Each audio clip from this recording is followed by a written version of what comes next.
Planning and internal analysis. After having analyzed the environment, it is now time to take an organization's internal strengths and weaknesses into account. This is essential for crafting a powerful strategy that distinguishes your business from your competitors and leads to long-term success. BCG Matrix. The BCG Matrix, named after its inventors from Boston Consulting Group, assess products on two dimensions. The first dimension looks at the product's general level of growth within its market. The second dimension then measures the product's market share relative to the largest competitor in the industry. Analyzing products this way provides a useful insight into the likely opportunities and problems with a particular product. Products are classified into four distinct groups: stars, cash cows, question marks, and dogs. Let's have a look at what each of these four outcomes means for the product and the decision-making process. Stars. Star products all have rapid growth and dominant market share. This means that star products can be seen as market-leading products. These products will need a lot of investment to retain their position, to support further growth as well as to maintain its lead over competing products. Star products will also be generating a lot of income. Cash cows. Cash cows don't need the same level of support as stars. This is due to less competitive pressures within a low-growth market where they usually enjoy a dominant position. Cash cows are still generating a significant level of income but are not costing the organization much to maintain. These products can be milked to fund star products. Dogs. Products classified as dogs always have a weak market share in a low-growth market. These products are very likely making a loss or a very low profit at best. The question for managers is whether the investment currently being spent on keeping these products alive could be spent on making something that would be more profitable. Question marks, also called problem children. These products are in a high-growth market but do not seem to have a high share of the market. One reason for this might be that a very new product was recently added to the market. If this is not the case, then some questions need to be answered. What is the organization doing wrong? What are competitors doing right? The BCG matrix is easy to perform. It helps to understand the strategic positions of the business portfolio, and it's a good starting point for further analysis. Nevertheless, this growth share analysis has been heavily criticized for its oversimplification. Market growth is one of many factors that determine industry attractiveness, and relative market share is only one of the factors that determine competitive advantage. This matrix does not take into account any other factors that may have a bearing on both industry attractiveness and competitive advantage. Balanced Scorecard. The Balanced Scorecard, invented by Kaplan and Norton, is a strategic management system used by businesses from all over the globe to align their business activities to the overall strategy and vision of their organization. We all know that business success, whether public or private, is ultimately down to performance. Hence, managing and measuring that performance is vital for any organizations that wants to thrive in its niche or industry. This management system enables your business to set, trace, and ultimately achieve your objective and strategies. After you develop your business strategies and goals, they can be set and tracked using the 4 legs of the Balanced Scorecard. Each leg deals with a distinct business perspective. These legs are the financial one, the internal business process leg, the customer leg, and the learning and growth leg. Financial. Norton and Kaplan have not disregarded the need for financial data. Accurate and timely data is always a priority, being paramount for managers who want to get the complete picture. With the implementation of a large corporate database, the financial leg aims to automate processes. The financial leg tracks your business financial performance and requirements, including return on investment, cash flow, financial results, quarterly and annually, and return on capital employed. Customer. More and more, managers and researchers are coming to realize the huge importance of customer focus and customer satisfaction. If customers are not happy with your company, they will eventually migrate to the competition.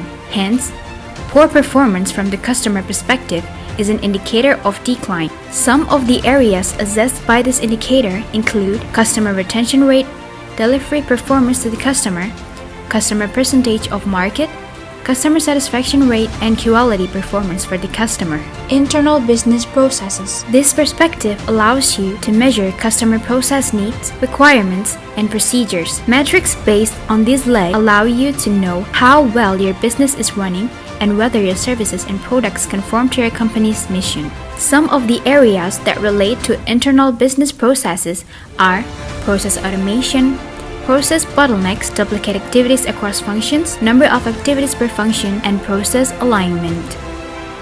Learning and growth. This perspective focuses on teaching you to educate your employees, how you gain knowledge, and how you can use this knowledge to maintain an edge in your niche. This leg deals with subjects like job satisfaction, training and learning opportunities for your employees, employee turnover, and level of expertise for the job. According to Norton and Kaplan, learning is considered a much more important criterion than training. Additionally, they emphasize the importance of using high-performance work systems or technological tools in order to create a better work environment. Each of these unique perspectives or legs is interdependent. In other words, you need to improve all of them in order to reap the benefits of balanced scorecard. Hence, these four legs have to be analyzed and improved together on a regular basis in order for your company to thrive. Ignoring one of these legs is like sitting on a four-legged stool with one broken leg, an impossibility. You will eventually lose your balance and fall to the ground flat on your face. The main benefit of this system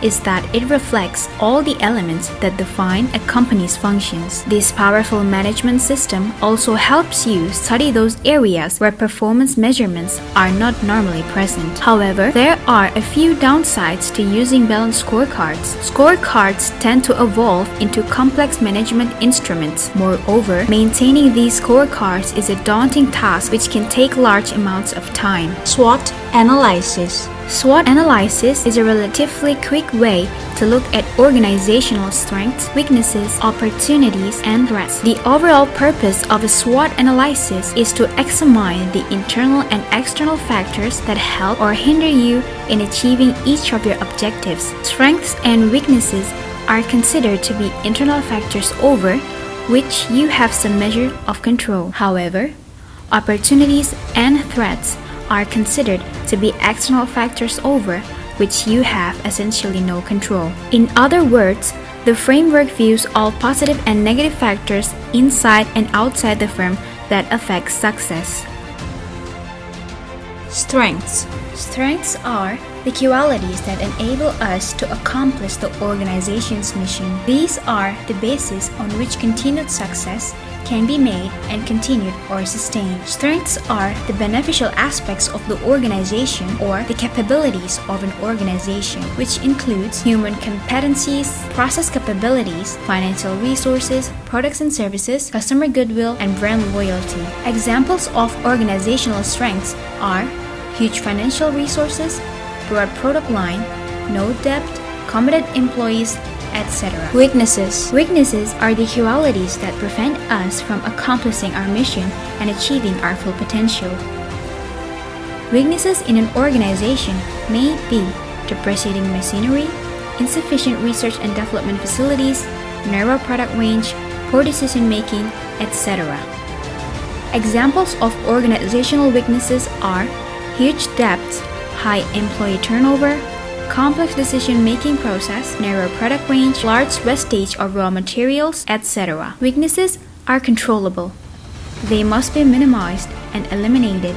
Opportunities. Opportunities are presented by the environment within which our organization operates. These arise when an organization can take benefit of conditions in its environment to plan and execute strategies that enable it to become more profitable. Organizations can gain a competitive advantage by making use of opportunities. Opportunities may arise from market, competition, industry or government and technology. Increasing demand for telecommunications accompanied by the regulation, is a great opportunity for new firms to enter the telecom sector. Threats arise when conditions in the external environment jeopardize the reliability and profitability of the organization's business. Threats are uncontrollable. When a threat comes, stability and survival can be at stake. Examples of threats are ever-changing technology, increasing competition leading to excess capacity, and massive price wars reducing industry profits. The popularity of SWOT analysis is down to its simplicity and flexibility. It is easy for everyone to understand, and its implementation does not require any technical knowledge or specialist training. However, the SWOT methodology does encourage a tendency to oversimplify the situation. Another problem with SWOT is that there are no obvious limits as to what is and is not relevant. During SWOT discussions, you need to keep everyone focused on what is important in achieving the objectives rather than just creating lists of issues. ANSOF Matrix. The ANSOF Matrix is a strategic planning tool that provides a framework to help executives, senior managers, and marketers devise strategies for future growth. According to this tool, there are 4 possible combinations for growth. Each company needs to decide which strategy to use based on the strengths and weaknesses of the organization and its competitors. Each strategy has a different level of risk, with market penetration having the lowest risk and diversification having the highest risk. Market penetration. This occurs when a company infiltrates a market in which current products already exist. The best way to achieve this is by gaining the customers of competitors. Other ways include attracting non-users of your product or convincing current clients to use more of your product. While market penetration may come with the lowest risk, at some point the company will reach market saturation with the current product and will have to switch to a new strategy. Market development. Market development targets non-buying customers in currently targeted segments, also targets new customers in new segments in order to expand the potential market. New users can be defined as new geographic, demographic, institutional, or psychographic segments. If a company believes that its strength lies with its products and they believe their products will be enticing to new customers, then a company may want to use a market development strategy. New product development. New product development is a process that has 2 parallel paths.